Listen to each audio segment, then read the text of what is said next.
commands all the host of heaven? Who else could make every king bow down? Who else could whisper and darkness tremble? Only a holy. I'm going to ask Seth if you'll go to that sound room and drag that one down. I don't know whose kid it was that got in there and played with the sound just a little bit, but it was mine. Listen, we lost Thomas earlier. If you weren't here, we lost Thomas, and I'm okay with saying this because we're amongst family and friends. Couldn't find him, went outside, couldn't find him, checked the classrooms, perfect. Couldn't find him, and then suddenly this ear-wrenching noise came over the speakers, and everybody said, we found Thomas. We will get that sorted, I promise, so I won't bust anybody's eardrums trying to preach. Thank you, Mr. Seth. Good morning, church. Good morning. It is so good to see everyone out this morning. I hope that you have recovered from last week's shindigs and our VBS. Actually, no, I hope you haven't recovered because I haven't recovered either, and I want someone to feel like I feel right now that's just wore out, all right? But I'm really glad that we had that. I'm so glad for everyone and thankful for everyone who came and who was a part of that in any capacity, whether you decorated a classroom or you brought a child or you just simply came and participated. Thank you so much for making our Vacation Bible School a success. I'm thankful that we have opportunities like that, especially towards children. I said this a couple of times last week, and I hope you forgive me if I repeat myself. There are so many things in this world that are trying to take our children away from us. So many influences from the outside that want to break down our children and show them things they should not see, that they should be protected from. Thank you for being a part of something that shows children that they can be loved and it not be wrong. They can be loved by Christ, and they can know a man named Jesus that died so that we can all be saved. So thank you for that. This morning, and we're going to continue with our series that we started some time ago now, going through the Sermon on the Mount in Matthew chapter 5. You'll remember at the very beginning of Matthew chapter 5, Matthew records that Jesus went on top of a mountain and he began to preach. And he's preaching these things. The kingdom of heaven is like. You have heard it's been said. And he's trying to convince the people that are listening that there needs to be some change that happen in their life and that their hearts should be molded and shaped and fashioned to look like his Father's. Jesus starts off with the Beatitudes, and he continues on with telling that they're a light that's not to be hidden, a city that's set upon a hill. And he starts talking about matters of the heart specifically, talks about lust, talks about murder and hatred. And then last week, we talked about prayer. We talked about doing things to be seen of men and not of God, and how wrong that is. Today, I want to talk about choices. When you got up this morning, you made a choice. If you are, and I hope she doesn't get mad at me for saying this, if you are like my wife, your alarm went off this morning, and you rolled over and hit the snooze button. And then when it went off the second time, 9 minutes later, you rolled over and hit the snooze button. And perhaps maybe a third time, you rolled over when it went off 8 minutes later, because that's the way it works, and you hit the snooze button one more time. When you woke up this morning, you had a choice whether to wake up with your alarm or to allow it to snooze one more time. I can't say anything. I did the same thing, but I can pick on her right now. When you got up and got out of bed, you made the decision. Am I going to eat breakfast or am I not? Am I going to take a shower? Am I not? Ultimately, you made the decision. Am I going to come to worship this morning or am I not? While you're here, you make the decision. Am I going to participate or am I not? Our mornings have already been filled with so many choices, we probably can't even count them all. And we make choices to determine our small decisions and our big decisions. But Jesus, 3 times in this section of Scripture, says, I need you to make a choice today. He said, I need you to make a choice about your priorities and your perspective and ultimately your destiny.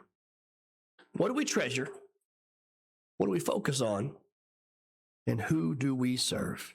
Apparently, the Pharisees and the Jewish people in this particular point in time had a problem that may be foreign to us, maybe not foreign to us. They had a lot of nice things, and they put a lot of stock in these nice things.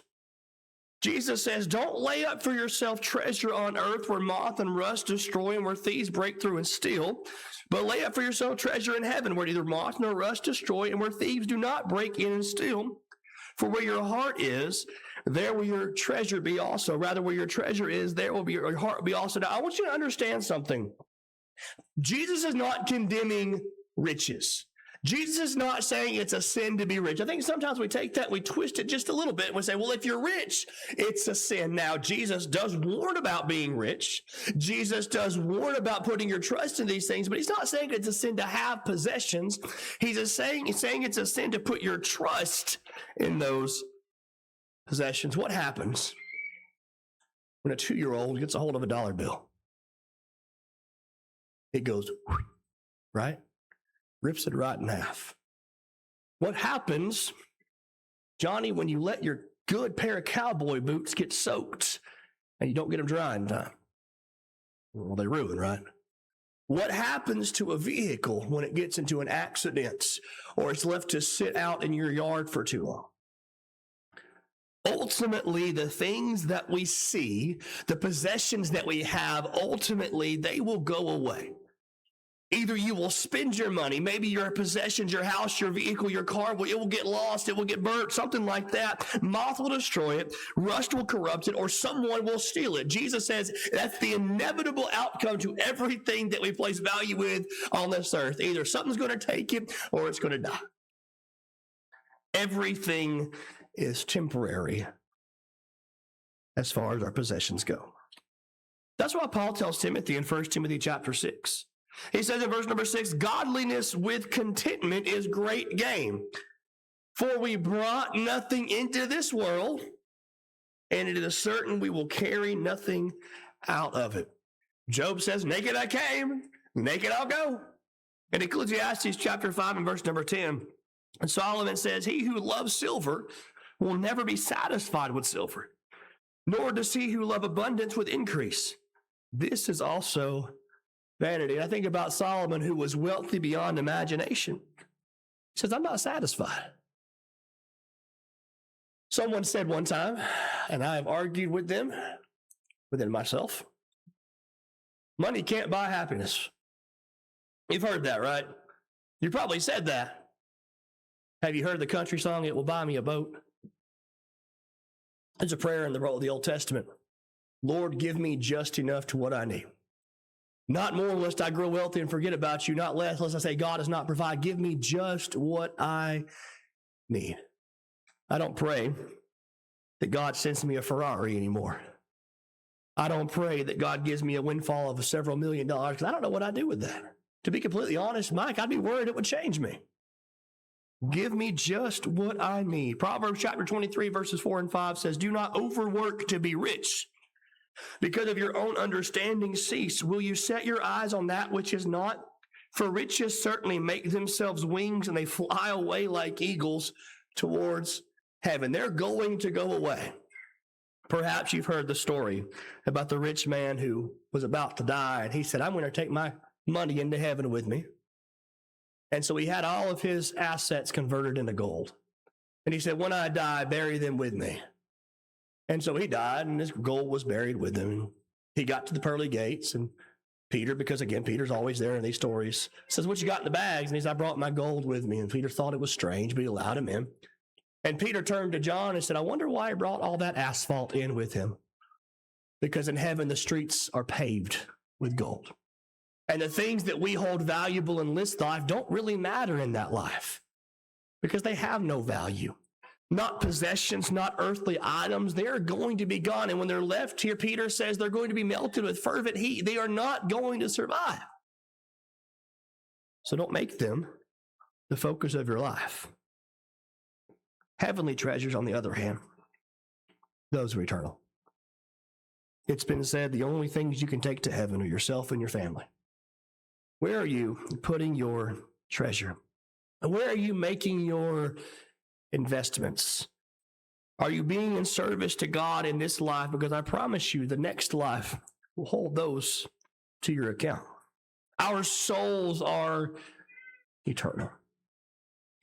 When we see someone who is lying in a casket, when we see someone who breathes their last, we understand that that body is going back into the dirt, but the soul that was contained within it is going back to the one who created it. And so Paul says in Colossians chapter 3, starting in verse number 1, if then you were raised with Christ, seek those things which are above, where Christ is sitting at the right hand of God. So set your mind on things above and not on things of the earth. When you woke up this morning, you had a choice. You could take it easy. You could stay home. You could go fishing. Randy, it's a beautiful day for it, right? Or you could make an investment. Set your mind on things above. Throughout the week, you're going to have choices to make, and I'm going to have choices to make. Am I going to take the earthly route or the heavenly route? Am I going to respond in earthly ways or heavenly ways? Am I going to act like Jesus, or am I going to act like something else? Am I going to live in such a way that when people see me, they say that is someone who wants to go to heaven? In 1 Peter chapter 1, verses 3 and 4, Peter says, blessed be the God and Father of our Lord Jesus Christ, who according to his abundant mercy has begotten us again to a living hope, to the resurrection of Jesus Christ from the dead, an inheritance that is incorruptible and undefiled and that does not fade away, reserved in heaven for you. Our lives, and this is something we become all too familiar with here, our lives are one day going to end. But there is a hope that is incorruptible and that does not stop ever. Everyone who has left houses or brothers or sisters or father or mother or wife or children or lands for my name's sake shall receive 100-fold and inherit eternal life. Matthew chapter 19 and verse number 29. Where your treasure is where your heart is. What we value will control us. If all my hope is put into my possessions, then my possessions are going to ultimately determine who I am and what I do. And what we prioritize reveals what we are devoted to. Sometimes we look at the Old Testament, at the prophets of Baal or the Canaanites, and we think, how can the world, could they worship these idols? How could they build these statues? And they say, this is our God now. Do you remember one of my favorite stories in the Bible is when Moses is going to Mount Sinai to get the commandments from God, and he comes back down and he sees a cow. It's a golden cow. And he looks at Aaron, that's in my mind at least. He looks at Aaron, and he looks at the cow, he looks at the people, he looks at the cow, looks at the people, looks at Aaron. And Moses says, what gives, right? You remember Aaron's response? I threw these earrings in the fire and a cow popped out. It's literally what he says. Go read it. That's silly. Do we make idols for ourselves today? Is our money an idol? We don't have a golden calf anymore. We have a green one. Are our relationships our idols? Do we prioritize earthly things, earthly treasures over God? The wise man again says in Proverbs chapter 4, verse 23, keep your heart with all diligence, for out of it spring the issues of life. What consumes your thoughts? What gets your best energy? What do you talk about? Where is your investment? This or that? Number 2, Jesus says, how's your eye looking? I believe we have an eye problem in our community today. We have eye issues in our country. We have eye diseases in our generations. We have eye problems, don't we? Eye. That's what we say, right? I have this. I want this. I deserve this. I am entitled to this. And we say the word I a lot, but that's not what Jesus is talking about. Jesus is talking about your eyes. We sang a song at VBS last week, be careful, little eye, what you see. But Jesus talks about those being windows to your soul. Do not lay up for yourself treasure in heaven. He's already said, for your treasure is there, your heart will be also. The lamp of the body is your eye. Therefore, if your eye is good, your whole body is full of light. But if your eye is bad, the whole body will be full of darkness. Your eye represents your spiritual vision, and it's the guide of the body. Trying to teach Evie Jean to throw a softball during softball season, and one of the things we kept trying to get her and the girls to see is where you're facing is generally going to be where the ball is thrown. And what you're looking at is the direction that you're going to throw a ball in. That's just kind of, unless you're trying to do it otherwise, that's how it's going to be. Your foot and your eye, right? You point, you step, you throw. What you're looking at, that's where it's going to go. You ever been driving down the road and something catches your attention and you do this? What happens to your vehicle? It does this. My daddy, when he was teaching me to drive, help his soul, would ask me what a billboard said. We'd drive by a billboard. What did that sign say? Alex, I tell him what it said, right? Because I thought he was asking me a question. And he would say, why'd you take your eyes off the road, boy? And I got in trouble multiple times for answering my father the way he wanted. I thought he wanted me to answer, but what he was trying to do was get me to focus on the road. The eye guides the body, and spiritually it guides our perspective of our lives, and it affects how we live. How we see things directs how we respond to things, and it directs how ultimately we live. And Psalm chapter 119 and verse number 18. Psalm 119, verse 18, the psalmist says, open my eyes that I may see. Open them that I may see wondrous things from your law. Paul says to the church at Ephesus in Ephesians chapter 1 and verse number 18, the eyes of your understanding have been enlightened, that you may know what is the hope of his calling, what are the riches of the glory of his inheritance in the saints. There's a song. It's not a particularly new song, but it talks about getting the eyes of God, that we may see people the way he sees people. When we look at life through God's perspective, it changes the way we value things, doesn't it? See, to me, in my limited perspective and my limited eyesight, there are things that get in my way. There are things that aggravate me. There are things that annoy me. There are people that I don't particularly think are worthy of my time, right? Because that's a human perspective.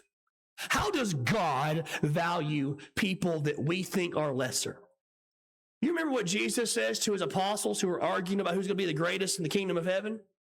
Lord, give us the best seat. Lord, let us be greatest. And Jesus says the one who is least is going to be the greatest. The one who's a servant among you, someone that we may not give the second thought to, will be the greatest among you. And when we stop looking at people for what they look like, when we stop looking at people for what they act like, when we stop looking at people for what they dress like, when we start looking at people as souls, our perspective changes from our viewpoint to God's viewpoint.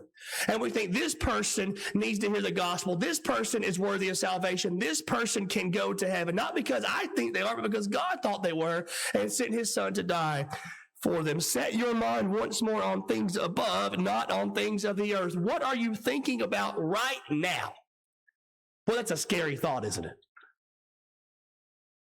Sometimes Malia will look at me and say, what are you thinking about? Usually the answer is not much, Chris. I just don't think much, right? I'm just, my mind is pretty empty most of the time. What are you thinking about?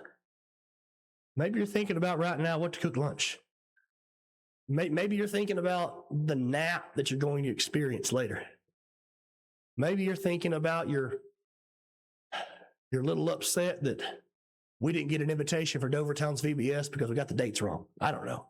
Whatever you're thinking about. What you think about determines what you do. In Philippians chapter 4 and verse number 8, Paul says, finally, brethren, things that are true, things that are noble, things that are just, things that are pure, things that are lovely, things that are of good report. If there is anything of virtue and anything that are praiseworthy, think about those things.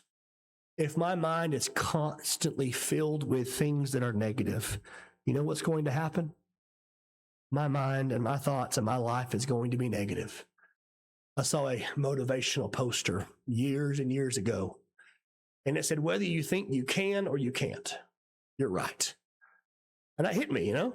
If I keep telling myself I can't do this, what's going to happen?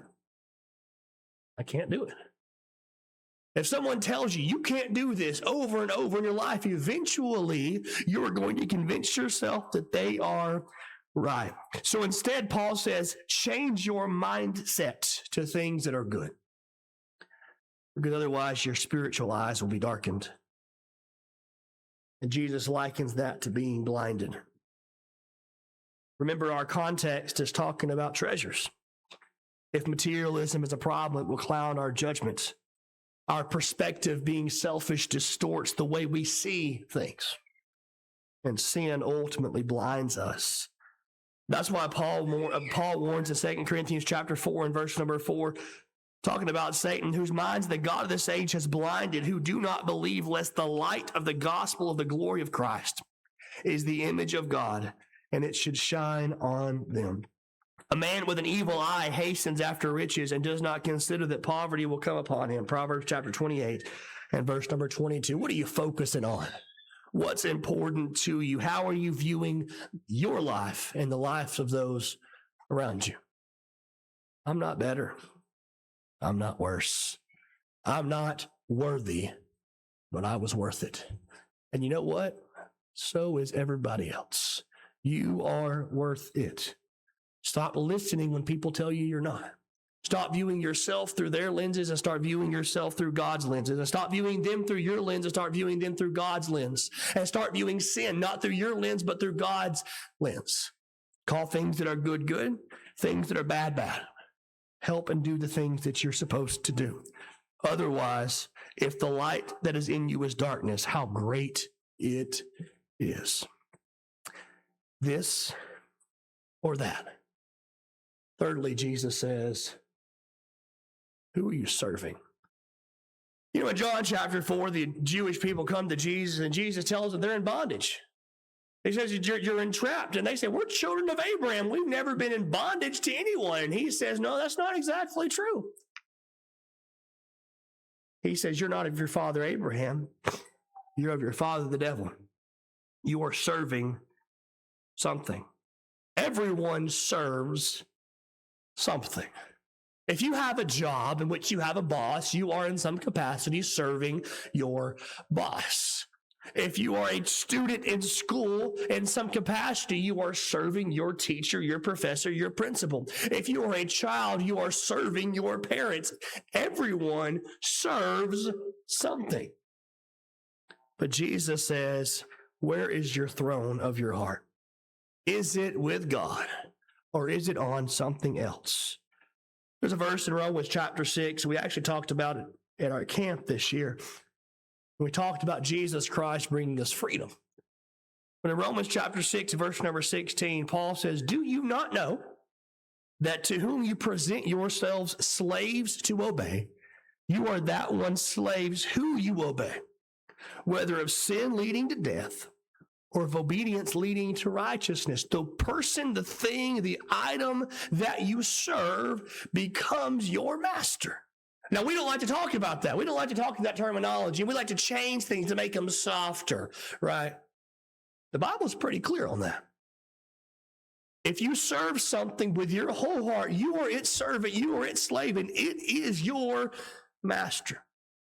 Whether that's a job, whether that's money, whether that's a clock, Jesus says you need to figure out who you are serving. He says no one can serve two masters. Does God desire all of us? Yes, right? Well, what if I give God 75%, right? 80, 90. What if I give God 99%? I've drawn my pie and it's got God in the middle of it, and a little sliver. That's me. Everything else is God. That's fair, right? What does God desire? God wants all of us. Not some of us, not most of us. Because eventually, you know the statement, if you give Satan an inch, he'll take a mile. We cannot have competing masters in our lives. I think about James. When James talks about praying for something, he talks about praying as if you believe you'll receive it. But he says the one who doubts is like a man who is double-minded. He is unstable in all of his ways. Elijah, in the battle of Mount Carmel against the prophets of Baal, talked to the Jewish people, the Hebrew people, and he says, how long will you falter between two opinions? If the Lord is God, follow him. If Baal is God, follow him. But the people answered him not a word. And so Joshua, in Joshua chapter 24, verse 15, echoes this, and he says, choose for yourselves, and you know the rest of this verse, this day who you will serve. Choose today who we're going to serve. We're talking about choices. Some choices are very, very small. Do I want Fruity Pebbles or Frosted Flakes for breakfast? And then we have the choices. Am I going to serve God? Or am I going to serve Satan? Jesus ends this section by saying money makes a terrible master. Mammon, wealth, possessions makes a terrible master. It's a useful tool. We buy whatever we want to with it, right? I could go to the store right now. In fact, I probably will. When the amens are said and when I drop the kids off, I'll probably go to the store and I'll buy a Dr. Pepper creamy coconut, and I'll buy a regular Dr. Pepper and a Boston cream JJ pie, and not tell my wife about that one. But that's what I do. I go to the store and I buy my snack. I can do whatever I want to with my money. It is a useful tool. I can give it to mission work. I can be benevolent with it. I can help someone. It's a useful tool. It is a terrible God. So stop making it your God, Jesus says. You cannot serve God and hold on to the things of this life, nor can you serve the things of this life and expect to hold on for God, because it promises something, but it can never fulfill it. If I just had more money, I'd be secure. If I just had more money, I'd be satisfied. If I just had more things. Do you know what you want? When you get more things, you want more things. Do you know what you get when you get more God? You get more God and you want more God. The love of money, Paul says, is the root of all kinds of evil, for which some have strayed from the faith of their greediness and pierced themselves through with many sorrows. But God has said in Hebrews 13, verse 5, I will never leave you nor forsake you, which is why Jesus says, love the Lord with all your heart, with all your soul, with all your mind, and with all your strength. So today we have a choice. Will you follow God or will you not? And this is a blunt question, and please forgive me. Are you going to heaven or are you going to hell? And I don't mean that to be mean. I don't mean that to be rude. I don't mean that to preach a hellfire and brimstone sermon. But the question remains is we're going to have to answer that. Am I living my life? Am I trusting the one who is able to get me to heaven? Or am I living my life in such a way that my destination is not? Choose for yourself this day. This or that. Our brother Don is going to come lead us in a song of encouragement and invitation. If we can help you make a choice. Behold him, the one and the only Christ.